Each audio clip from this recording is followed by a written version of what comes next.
Pluto, the distant and enigmatic dwarf planet that once held the title of the ninth planet in our solar system, has recently resurfaced in scientific discussions due to a bold and fascinating claim. Astrophysicists Neil deGrasse Tyson and Myoku have hinted at a possibility that seems like it belongs in science fiction. Pluto could, at some point in the future, collide with Neptune.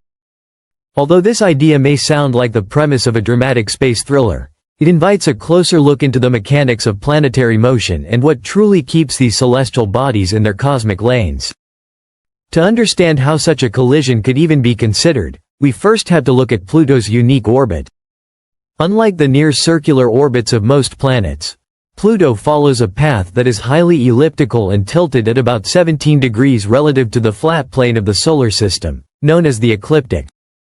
Because of this tilted and stretched-out orbit, there are periods in Pluto's 248-year journey around the Sun when it actually comes closer to the Sun than Neptune. This phenomenon occurs roughly once every 500 years and lasts for about 20 years. At first glance, this might seem like a guaranteed recipe for a cosmic disaster. Two planetary bodies crossing paths in a solar system already full of gravitational forces. But incredibly, a collision has never occurred. How is that possible? The answer lies in a remarkable gravitational dance known as orbital resonance. Pluto and Neptune are in a 3-to-2 orbital resonance, which means that for every 3 orbits Neptune makes around the Sun, Pluto completes exactly 2. This precise ratio is not a coincidence. It's a result of millions of years of gravitational interactions that have locked the two bodies into a rhythm that prevents them from ever coming dangerously close. Even when Pluto is at its closest point to Neptune's orbit, the two are always separated by at least 90 degrees in their orbital positions.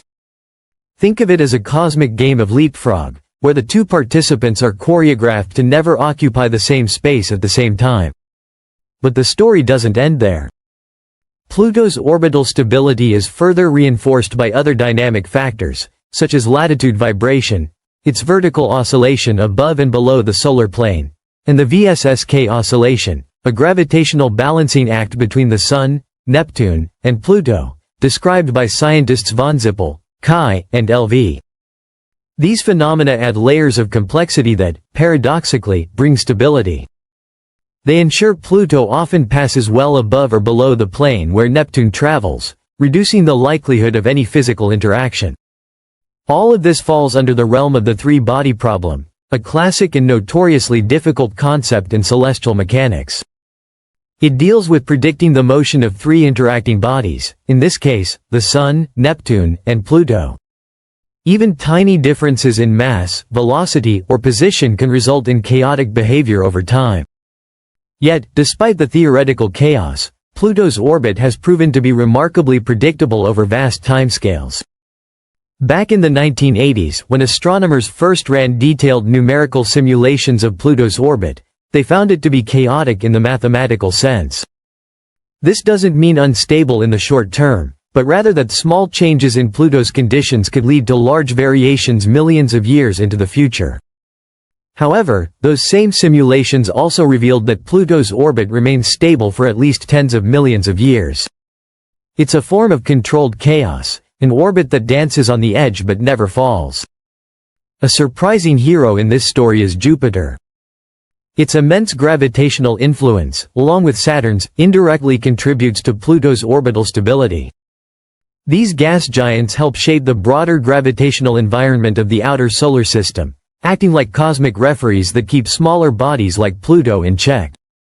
Without these stabilizing influences, orbital resonance, vertical oscillations, and the gravitational tugs of larger planets, the solar system could be far more unpredictable.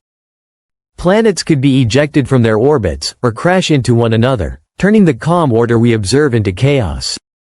So, is Pluto really on a collision course with Neptune? The answer is no, not in any timeframe that concerns us. Despite the dramatic headlines and thought-provoking theories, the scientific consensus remains firm. Pluto's orbit is stable, and a collision is extremely unlikely given the current configuration of our solar system. However, the idea isn't entirely without merit in the far-distant future. Given the chaotic nature of orbital mechanics over billions of years, It's theoretically possible that some unknown perturbation, a passing star, a rogue planet, or gravitational nudges from distant objects, could eventually disrupt the current balance. But for now, Pluto and Neptune are locked in a gravitational embrace that keeps them safely apart. In the end, Pluto's story is about more than its status as a planet or its eccentric orbit. It's a window into the elegance and complexity of the cosmos. Its journey around the Sun is a testament to the invisible forces that shape the solar system, a symphony of gravity, resonance, and motion. And while it may not crash into Neptune anytime soon, the mere possibility sparks curiosity and reminds us that even the most stable systems can hold mysteries waiting to be uncovered.